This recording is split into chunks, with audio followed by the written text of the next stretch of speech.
It's Tuesday, September 13th, 2022, and you're listening to episode 602 of Fear the Boot, a show about tabletop role-playing games and a little bit more. Running time for this episode is 45 minutes.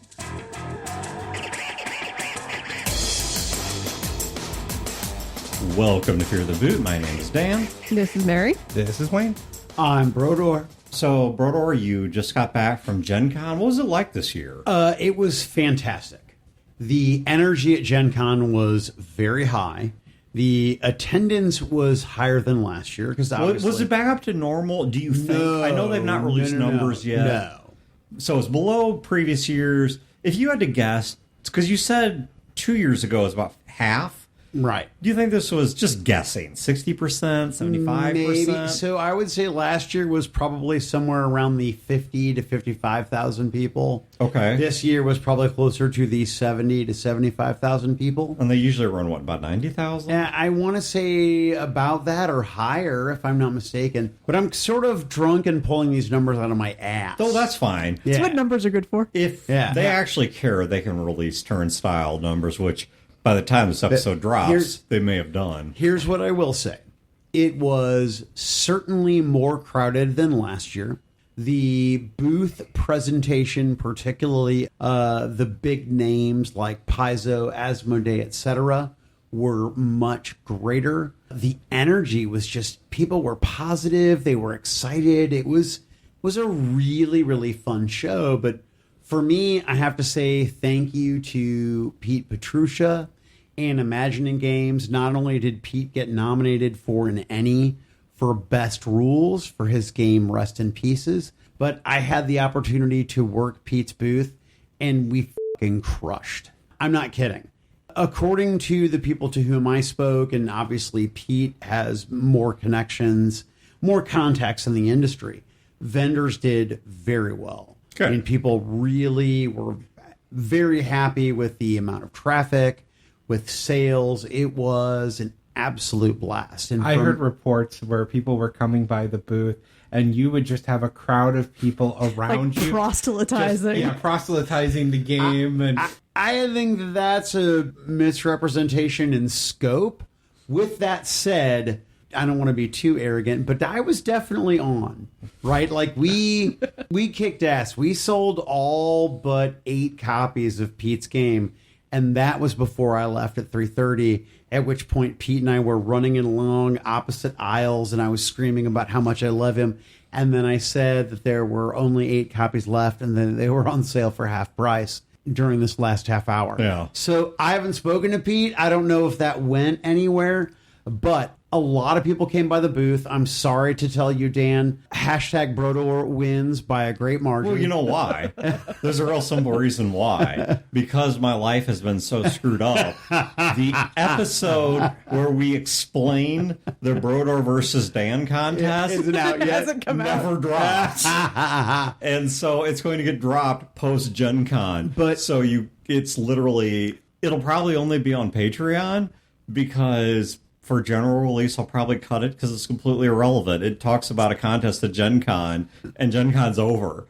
So, but yeah, I was going to ask if Pete won the Emmy, but honestly, it doesn't matter. And here's why.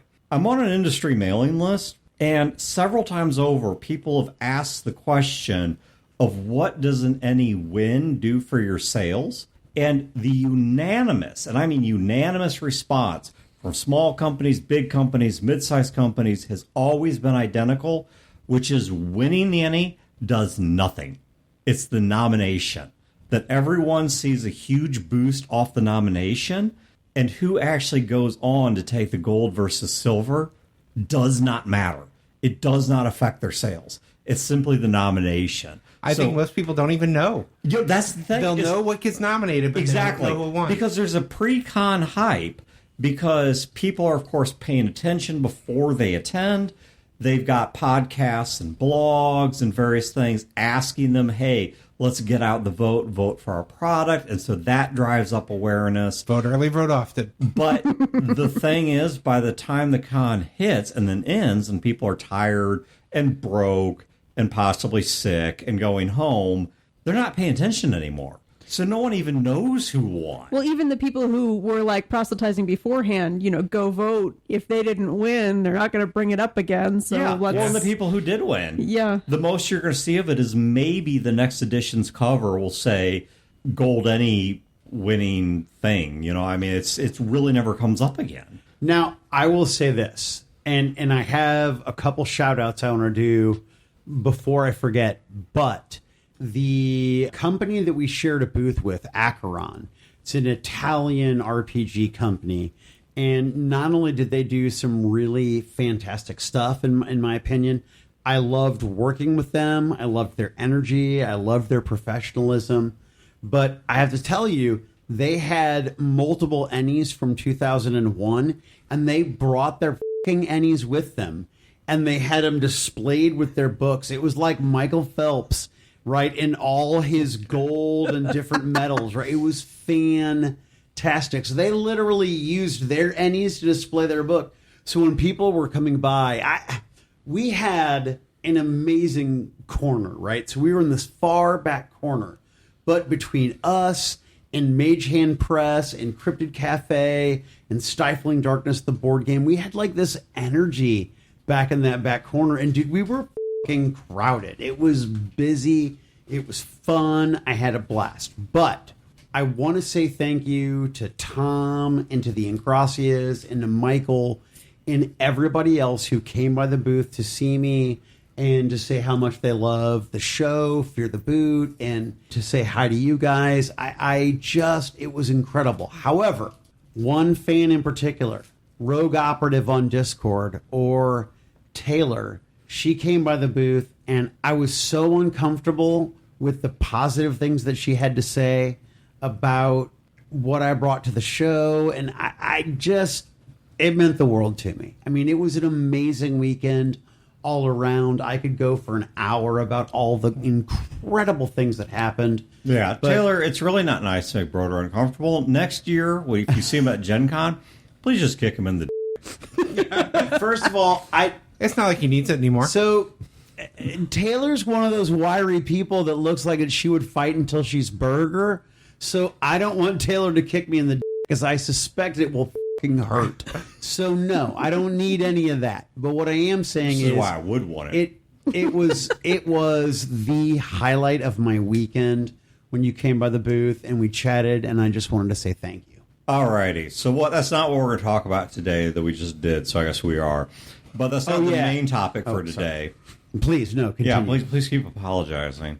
Maybe eventually you'll reach moral neutrality.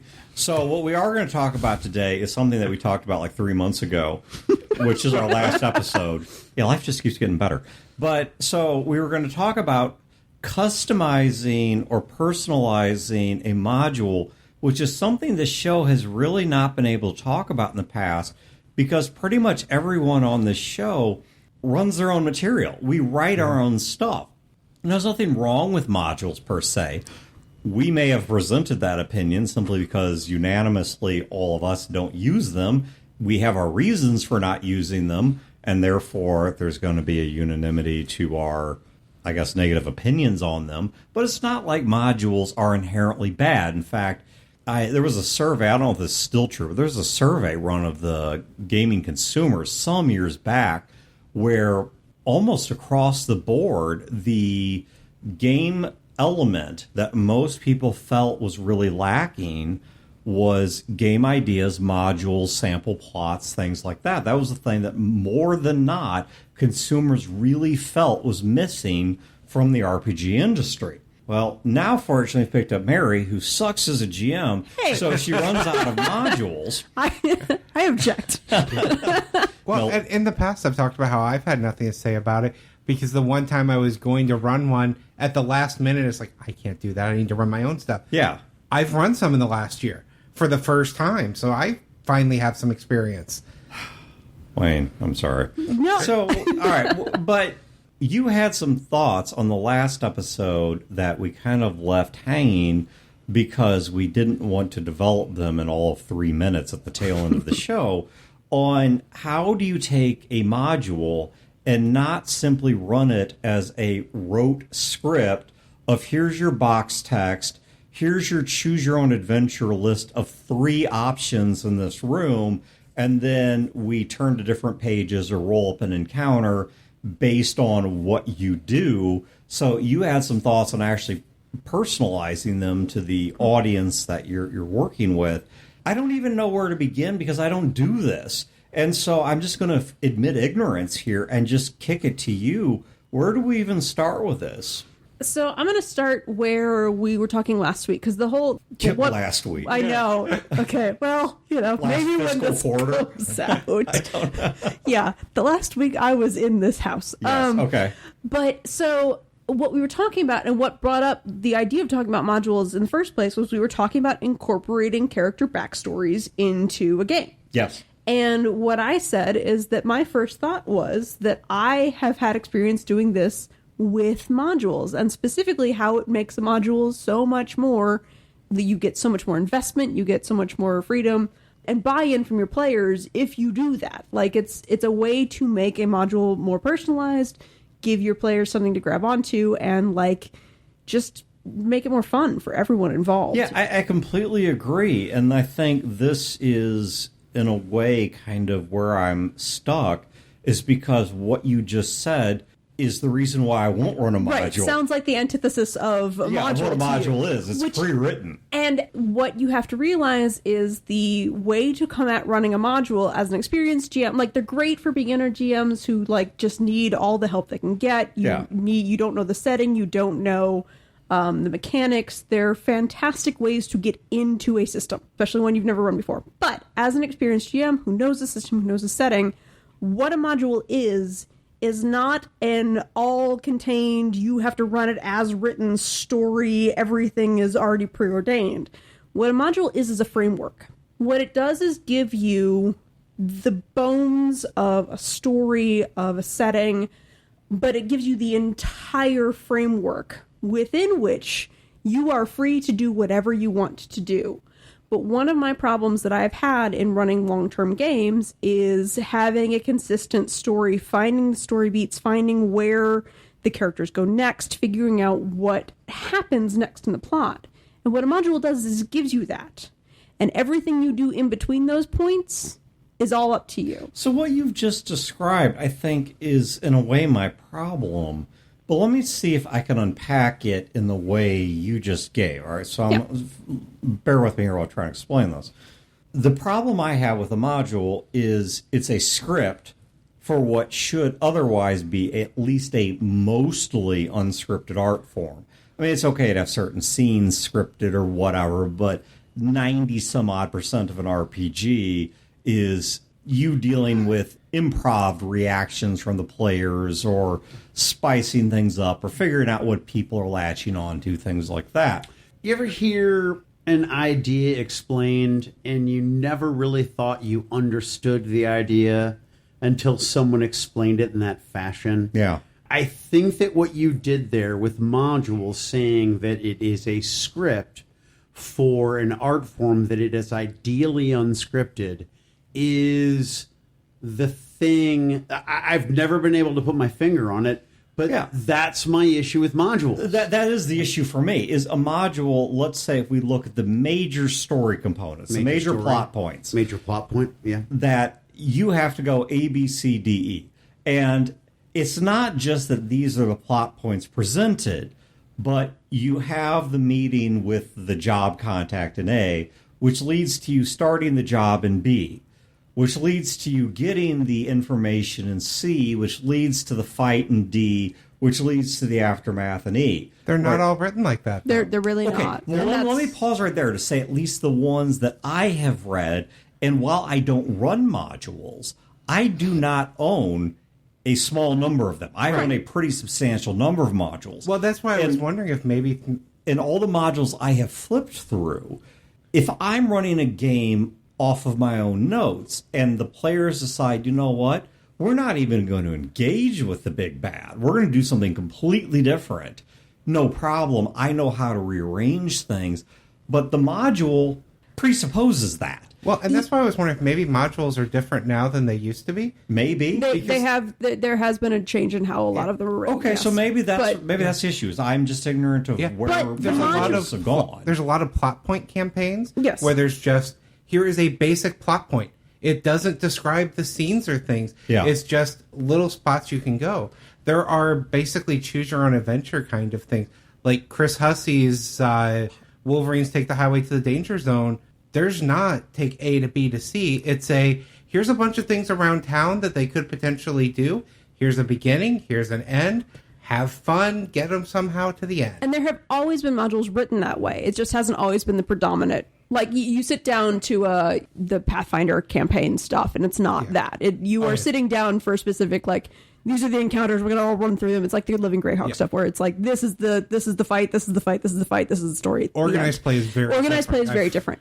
But the thing you've always talked about on the show is, like, so you have this thing in mind. You have this information that this NPC has, and he's in town A. And the players just go straight to town C. And you're like, well, they don't know this, but now town A is town C. And you can do the exact same thing with a module.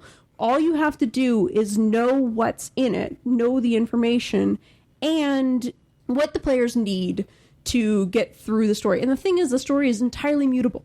You can take entire swaths of the module as written and throw them right out and just use the parts you want to. Like, what brought this to mind for me was one of the longest campaigns I run was 3-5, 1 to 20-ish campaign that was an adventure path. It was all module.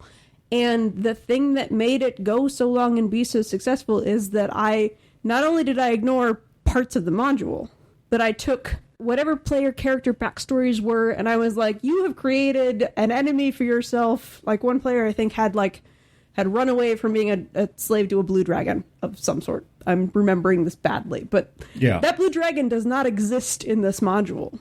Well, now it does.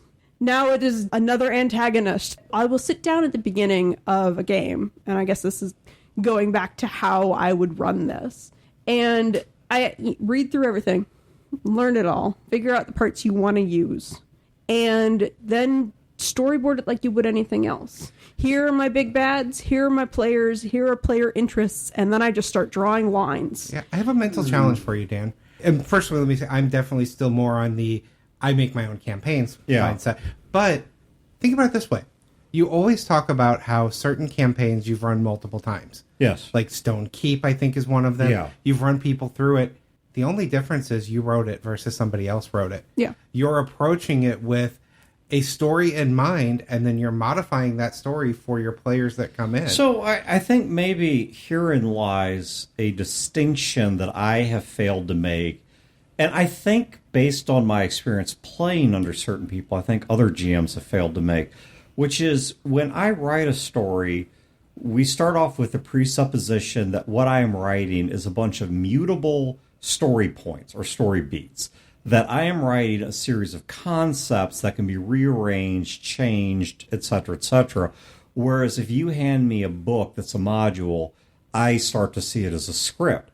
Is what you're suggesting, Mary and or Wayne, that when you read a module, what you should be doing is familiarizing yourself with the module to the point that, much like a movie, I guess, where people say, this movie would have been better if at this plot point they'd done this. You make the director's cut. And they can understand, the director's cut. I've said multiple times over, the DC movies are terrible, and I'm not trying to get into the politics of this because I swear I really don't care.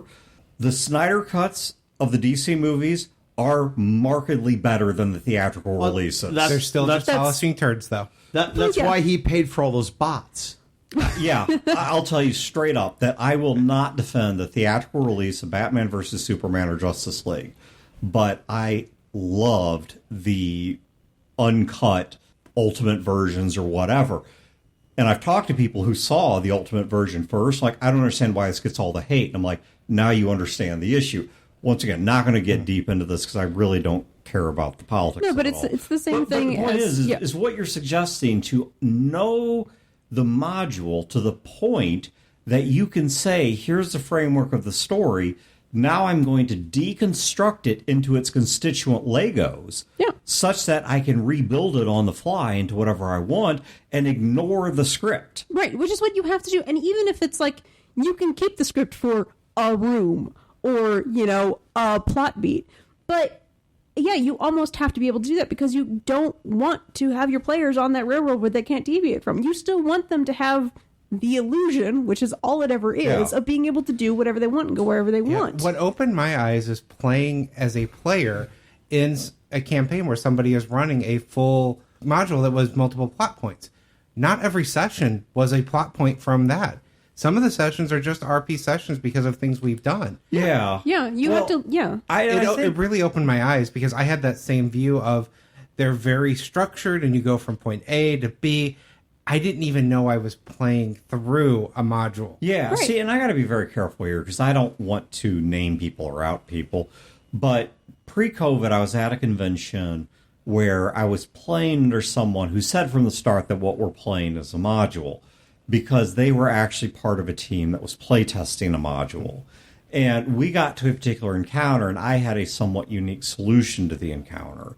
And the game master told me outright, your solution is interesting and really ought to work, but I'm supposed to be playtesting the module, and that's not how the module goes.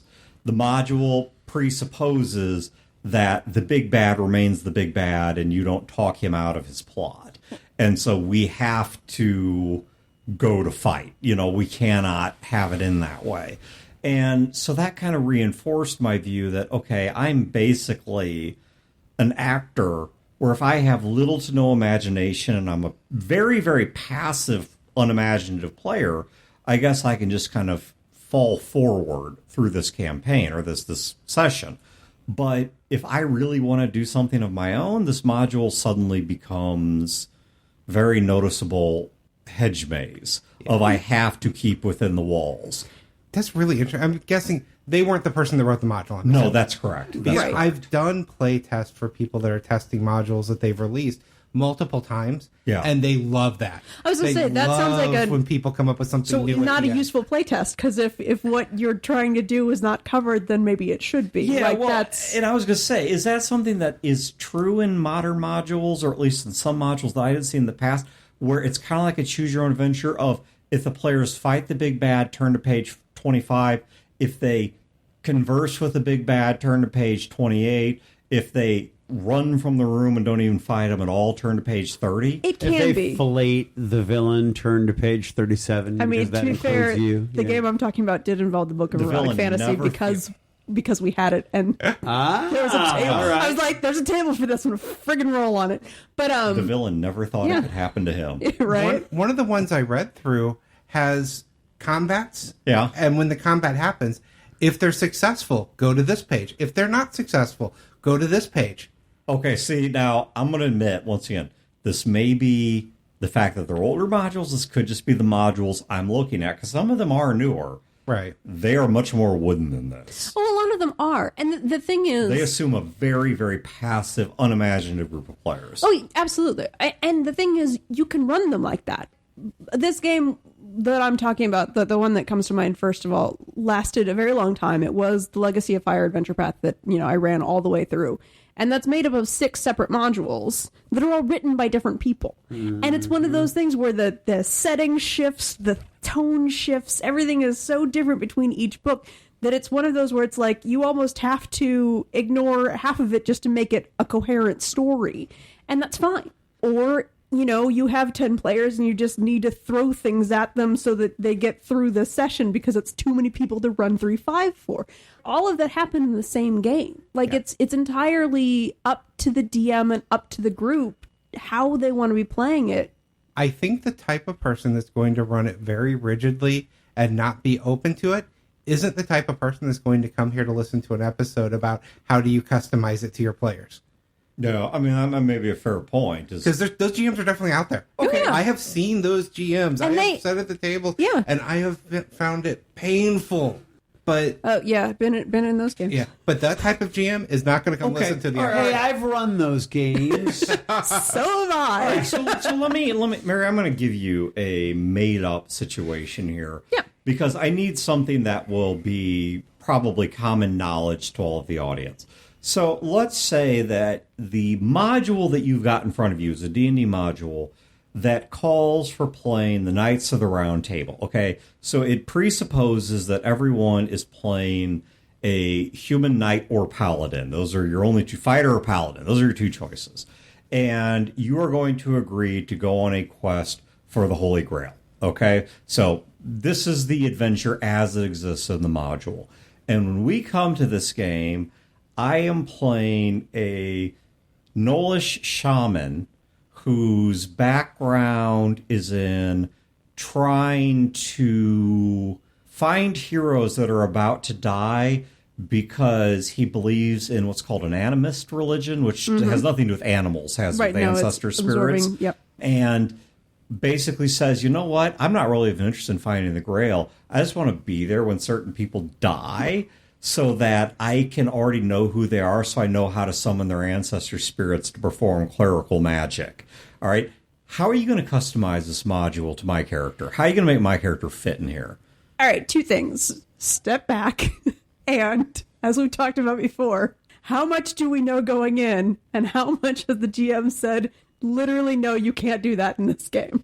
Like, is this the everybody's playing dwarves and you just refuse? Or is we sat down and said everything's on the table and... Let's assume you're okay with this, and we've been through 15 adventures with this. Okay. And you're on, I don't know, a subscription basis or just are really easily swayed by the person at the game store, and you came home with this module.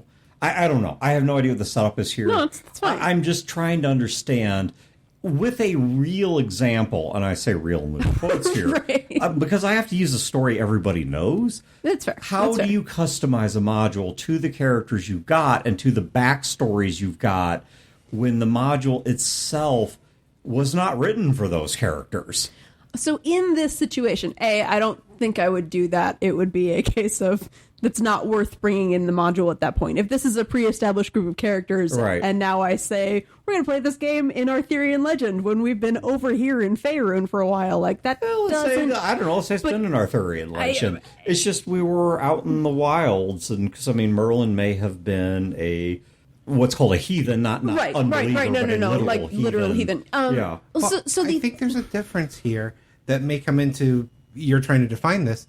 There's a difference between running an entire campaign of a module that's a multi-point and then grabbing one individual adventure module that you're going to fit into one game session. Well, what I'm trying to do here is to put pen to paper on the question of how do you customize a module to the characters present, but in order to do so, I need a story everyone's familiar with and a character who is obviously not an easy...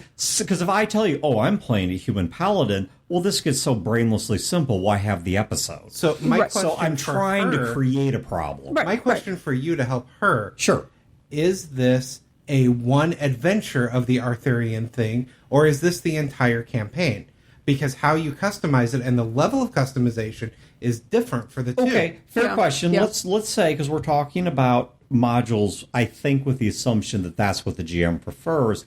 So up to this point, we have been treating my Gnoll as a creature of the dark forest, as a creature that's perhaps fae or folk tale, as much as this is not a creature who is normally present in town, trading with the But we local have marketplace. already incorporated your character into the setting. Yes, so my character makes some sense in the setting. Right. When he shows up at the round table, maybe some people are surprised to see him, but at least a few people there are not shocked that he exists. Right, well, in that case, it's no different than, running the rest of the game. Like, you have to sit down and... so the module itself does not incorporate...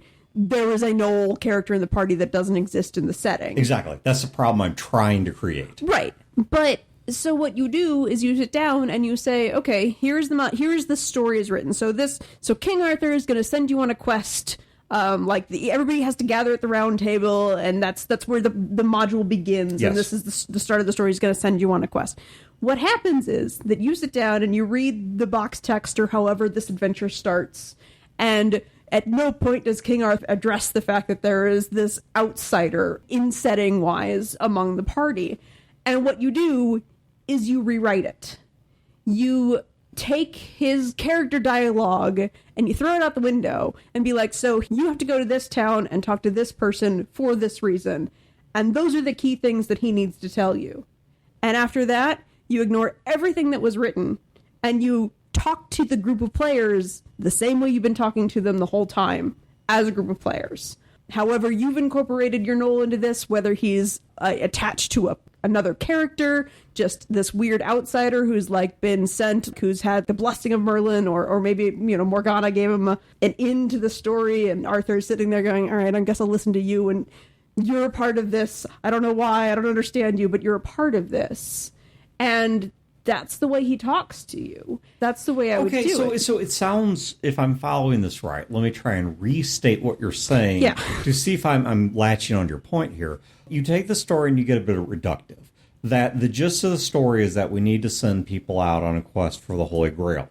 And if that's not something that maybe Arthur is best positioned to do, that maybe instead of King Arthur, Merlin grabs the Knoll and says, I know you're into magic, so I want you to follow along with this particular knight and see what they do and learn from that. Or maybe somebody else, perhaps from the Knoll's own tribe, that's not even mentioned in this module, because the module presupposes that only humans exist. Right. Pulls them aside and says, hey, you're into animism and you're into the power of the deceased as it's used in clerical magic.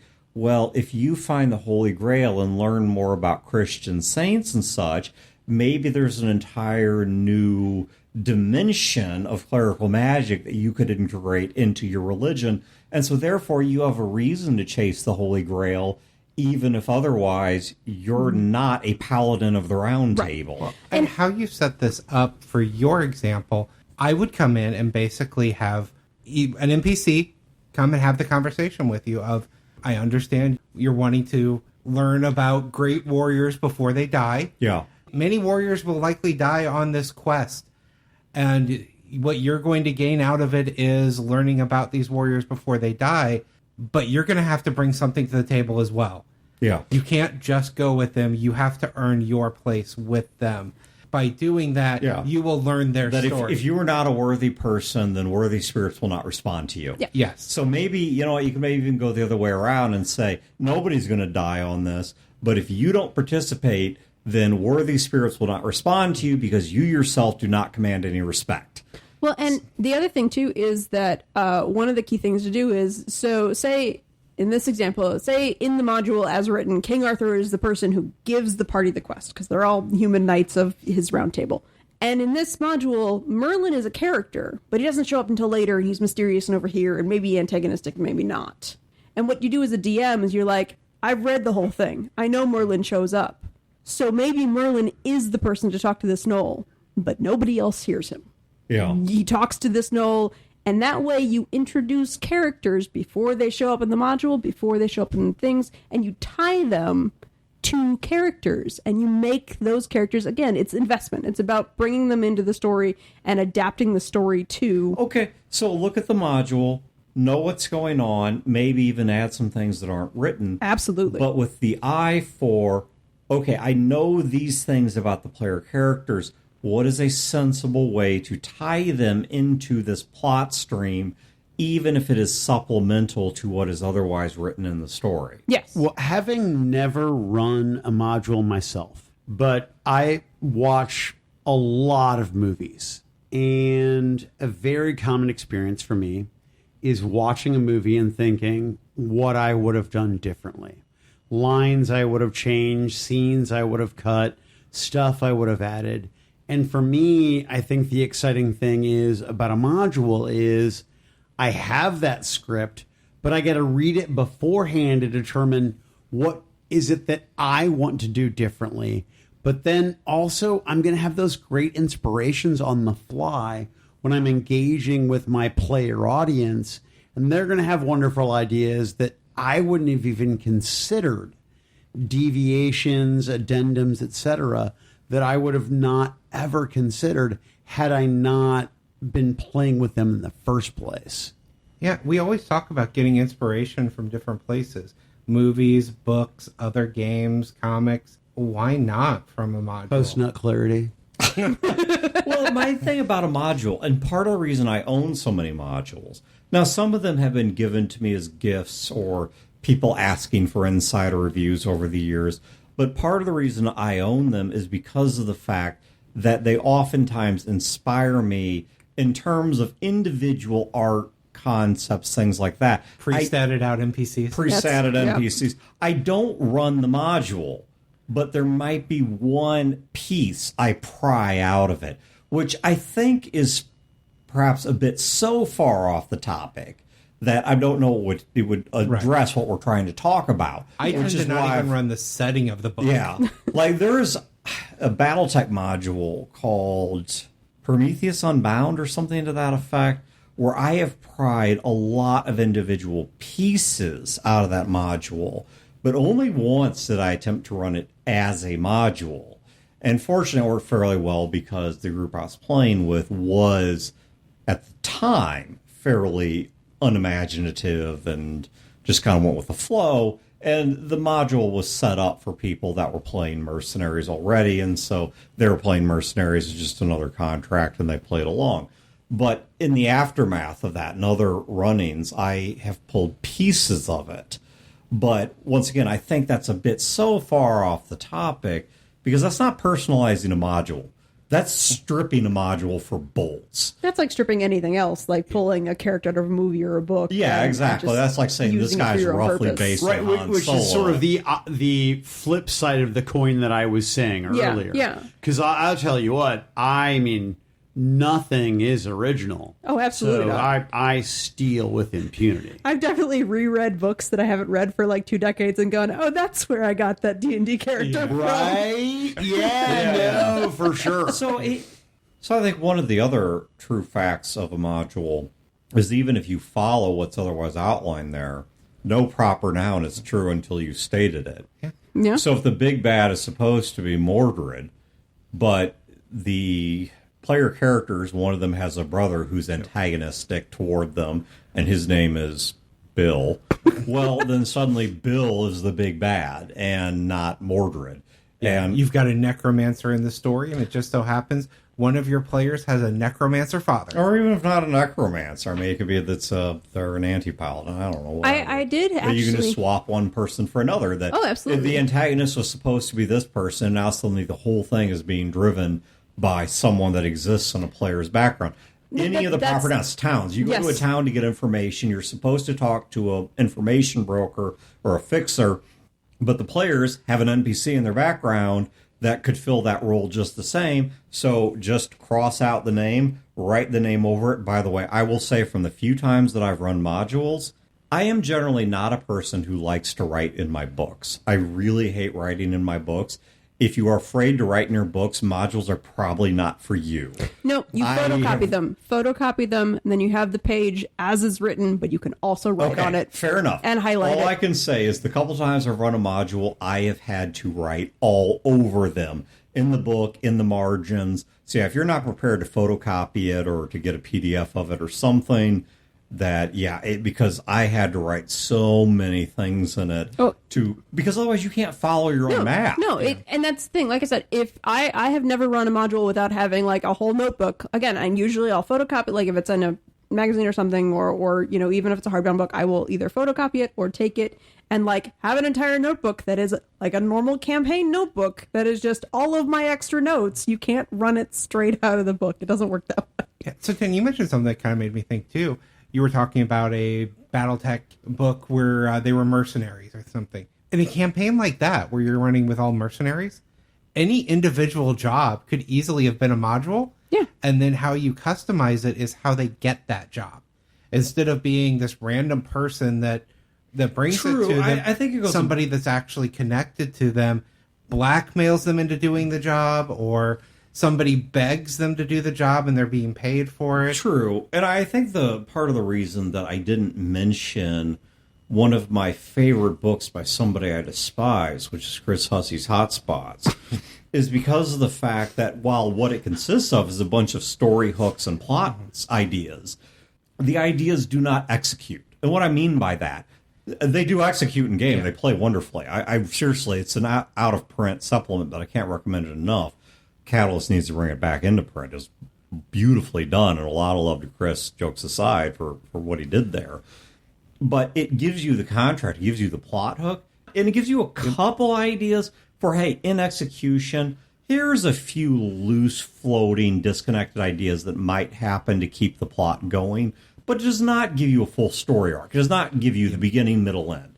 It's just like, here's how it starts, here's some stuff that could keep it interesting. Beyond that, who knows? Yep. And that's part of that is that's how Chris writes modules. Yeah. Because I have play tested his modules, I own one of his modules, and that's how he writes them. Yeah. He gives you kind of a beginning and end and a whole lot of interesting things that you can flavor in as you want. Yeah, and some of my view of modules... Chris is awesome. Yeah, jokes aside, he really is.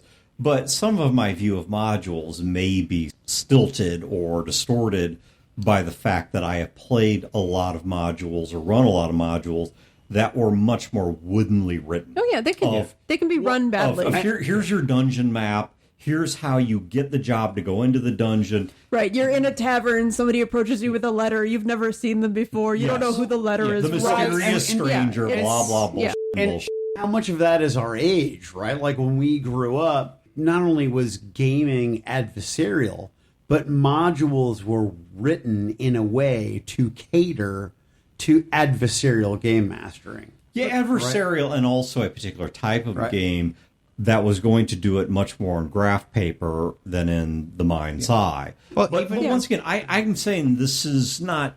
Even if it's written like that, because remember, I ran organized play D&D adventures. Yes. Those are very much written like that. Absolutely. Yes. They are much better than they used to be, but still, they are very much written like that. One situation I remember very clearly, the table loved it. The players were coming up on a door. The module expects they are going to fight these guards. The guards have like flaming hair or something. One of them wanted to do an illusion and bluff and try to convince their way in. So that's what we did because that made sense. That was awesome. I don't care what's written on the paper. Right. They're going to get whatever they're supposed to get from the adventure at the end. Yeah. But this is more interesting and you go with it. And that's really the key to running a module is you're not constrained by anything. It's like writing a game that, again, that you wrote and you expect the players to do this and they definitely do not do that. You did not anticipate what they're going to do and you run with it. And all you have to do is know the important points in the module well enough to be able to say, cool, moving on. This is what comes next. Yeah. This guy's dead or not dead, and therefore we're just going to swap out that proper noun with something else. Yeah. I've been introduced to an idea lately, and I don't know how much I buy into this, but the idea was proposed to me recently that storytelling and running a game are two entirely different skill sets. That actually coming up with an overall plot, some people don't have that skill set, but they can sit at a table and they can run and they can improv things, but they don't have the mindset to come up with the big plot. Yeah. Those people love modules because it's a big plot. And then they can adjust it. They're doing fine running the game, but they are not good at sitting down and writing the overall plot, getting that idea. That's something that I've struggled with, actually, is I am great at coming up with scenarios. Like specific scenes that I think will be cool, specific things that I want to happen. But connecting all those things together into a coherent plot is a lot harder for me. All right, I think that's where we're going to wrap this one up. I'd say check the show notes, but I don't know there's going to be a whole lot in there outside of timestamps. Can I plug a product? Fine. All right. I encountered over multiple conventions in the last 12 months Gooey Cube products. And they have a module box set for 5e that they do for $60 what WotC and or Paizo could not do for $250. It's an incredible product, and the art is amateurish for my taste. However, the organization, the structure, the modules are really incredible. The player aids are amazing. So if you want to try a module, that is what I would encourage you to do. You didn't name the module, and then you farted. Go to the company. It's called Gooey Cube, and they're in some sort of numerical order. Dan, I have had I have had just it's called Gooey Cube. The guy's name is Phineas. Okay, I'll look He's this up. Amazing. I will do my best to link this in the show notes. If I fail and you just get a link to Google, That's why. Gooey cube. So think about like one of my loads. No. In Thank a D6 mold. Okay. Thank you guys for tuning in. Have a great week and great games, and we will catch you next time. And we're sorry. This has been a production of Fear the Boot, copyright 2022. Listeners are free to use this episode in a non-commercial endeavor, so long as credit is provided to feartheboot.com. You can find previous episodes and other resources at feartheboot.com. If you wish to support this show and its related endeavors, you can do so at patreon.com/feartheboot.